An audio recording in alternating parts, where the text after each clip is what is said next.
Sir मैंने ना ईश्वर की बड़ी कृपा रही कि वो सारी परिस्थितियां तो खैर कोई भी नहीं गुजर पाता, लेकिन मैंने बचपन में साहित्य बहुत पढ़ा, प्रेमचंद को बहुत पढ़ा, गहराई से, किताबों से, कहानियों से, किस्सों से और कुछ आसपास के लोगों से और अपने जीवन से भी बहुत कुछ सीखा।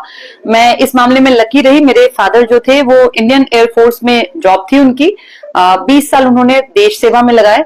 तो भारत के अलग अलग कोनों में घूमने का, लोगों से मिलने का अवसर मिला। उसमें अलग अलग धर्म के लोग थे, कोई हिंदू, कोई मुसलमान, कोई सिख, कोई ईसाई। तो एक समझ कल्चर को लेकर, धर्म को लेकर और शायद लोगों को लेकर भी बनने के पीछे एक बड़ा कारण शायद वही रहा।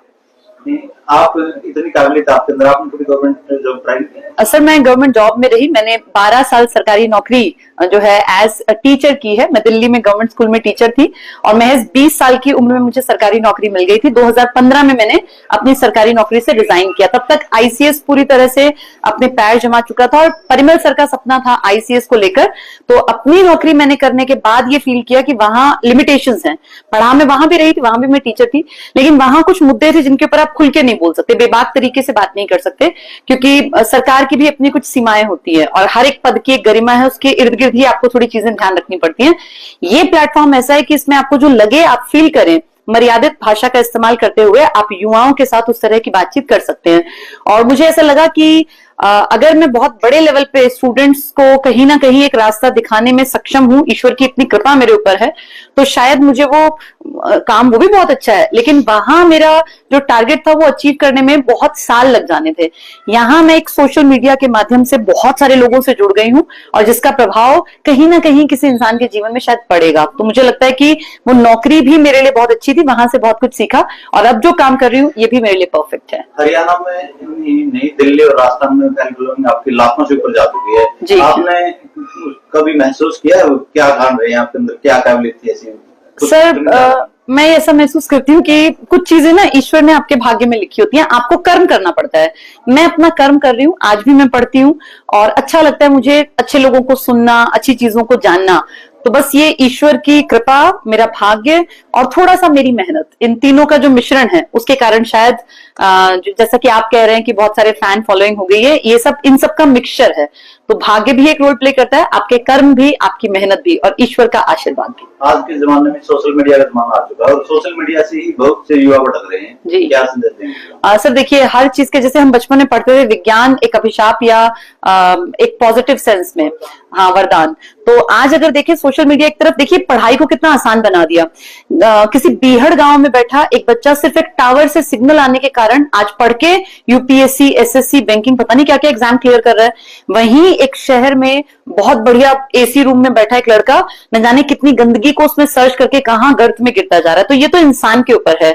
हमेशा हर चीज के फायदे और नुकसान होते हैं और सोशल मीडिया जहां एक तरफ नेगेटिव है, वहां दूसरी तरफ देखें तो बहुत पॉजिटिव भी है। ये पकड़ने वाले के ऊपर है कि उसकी इच्छा कैसी है। कहते हैं ना, जिसकी जैसी भावना होगी वो उस चीज को वहीं पे सर्च कर लेगा। तो यही सोशल मीडिया है। बहुत से युवा ऐसे हैं जो जिनका एक ही बात आता है कि उन्हें पर्याप्त सुविधा नहीं मिल पा, इस कारण से कम है।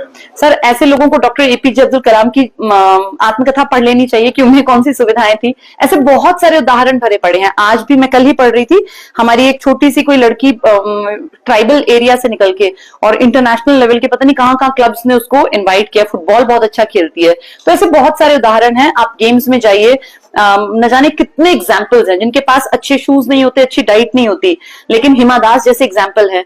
तो इन लोगों से सीखना चाहिए कि सुविधाएं बहुत जरूरी नहीं है। पहली चीज है आपकी प्रबल इच्छा शक्ति। अगर आपके अंदर विल पावर है तो साधन तो धीरे धीरे ना आपके अपने आप जुटते चले जाते हैं। आप कुछ पहला इनिशिएटिव तो लीजिए। जिन लोगों ने पहला स्टेप लिया, आप देखेंगे किस्मत उनके साथ साथ आगे आगे दौड़ती चली जाती है। भाग्य जरूर काम आपका बनाता है, बशर्ते कि आप कर्म करें, आप मेहनत करें। अभिभावकों के सामने सबसे बड़ा सवाल 10वीं और 12वीं के बाद होता है कि हम अपने बच्चों को क्या करें। इसमें सबसे बड़ा सर एक सबसे पहली चीज है, पेरेंट्स ये देखें कि अपने बच्चों से उतना ही एक्सपेक्ट करें जितना वो खुद कर पाए हैं, उससे थोड़ा सा ज्यादा। मान लीजिए किसी पेरेंट का आईक्यू खुद था 80, 90, बच्चे को वो एक अच्छा कमरा दे, एसी लगा और कहे कि नहीं तुझे 120 प्लस वाले आईक्यू जितना काम करके दिखाना, तो ये गलत होगा। हर इंसान की बौद्धिक क्षमताएं हैं, हाँ, अच्छे माहौल से थोड़ा सा ध्यान देने से वो थोड़ी सी बेहतर हो सकती हैं। लेकिन अगर कोई एक बहुत नॉर्मल सा इंसान है, एवरेज आईक्यू वाला, एवरेज परिवेश में पला बढ़ा, और ये एक्सपेक्ट करे कि मेरा बच्चा कुछ अलग ही बहुत अलग करके दिखा दे, तो ऐसा करते भी हैं कुछ लोग, लेकिन ऐसे लिमिटेड केसेस हैं। ये समझना चाहिए पेरेंट्स को, अपने बच्चों से बहुत ज्यादा एक्सपेक्टेशंस ना करें, जितना आप माहौल दे रहे हैं उसमें जो बेस्ट कर सकता है वो तब कर पाएगा जब आप उसके ऊपर फेथ दिखाएंगे, कॉन्फिडेंस दिखाएंगे। हर बार बच्चे को प्रेशराइज करना, बार बार ये कहते रहना हमने तेरे लिए एसी लगवाया, हमने तुझे अच्छे स्कूल में पढ़ाया, अच्छा पैसा खर्च किया, ये सिर्फ और सिर्फ बच्चे को नेगेटिव करता है। प्यार से बच्चे को समझाइए, और अगर आपको लगता है, पेरेंट्स के लिए मैसेज है, अगर आपको लगता है कि आप एक अच्छा रास्ता नहीं जानते हैं, आपको बहुत सारी दिशाएं नहीं पता है, तो बाहर निकलिए, अपने बच्चे को लेके बहुत सारे कोचिंग संस्थान हैं, बहुत सारे इंस्टीट्यूट्स हैं, बहुत सारे लोगों से मिलिए, जानिए, और अपने बच्चे को बहुत ज्यादा प्रेशराइज ना करके दोस्ताना व्यवहार के साथ ये डिसाइड कीजिए कि क्या उसके लिए बेहतर है। और जिंदगी बार बार प्रयोग करने के लिए नहीं है, तो 10वीं 12वीं के बाद तो ये खास ध्यान रखना है कि बहुत प्रयोगों में आपका बच्चा अपना जीवन ना बिता दे। तो सोच समझ के कोई भी डिसीजन ले, किस कोर्स को करने के क्या ही फायदे हो सकते हैं, भविष्य में क्या कुछ कमा सकते हैं, ये जरूर देखें। क्या आईसीएस क्लासेस तभी शुरू हो रहा है 8 महीनों में? जी, हम आईसीएस में अपने स्टूडेंट्स को प्रोवाइड करा रहे हैं स्कूली शिक्षा प्लस कोचिंग इकट्ठे, जिसका फायदा कुछ सालों बाद समाज को महसूस होगा।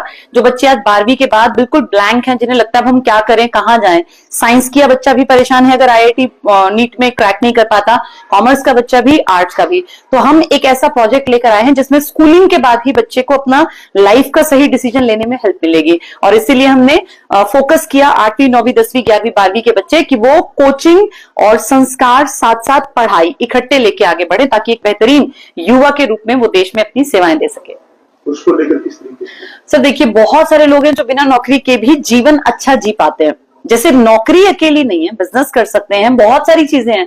आज तो कमाने के लिए सर इतना साधन है, सोशल मीडिया ने तो बेहद अपॉर्चुनिटीज इस पीढ़ी के सामने लाकर रख दी हैं।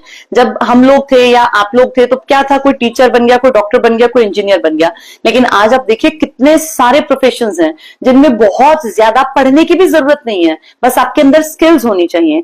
आज एआई का जमाना आ गया है, जिसको आईटी की थोड़ी सी नॉलेज है, जिसको आर्टिफिशियल इंटेलिजेंस इस्तेमाल करना आता है, वो जिंदगी में बहुत आगे बढ़ सकता है।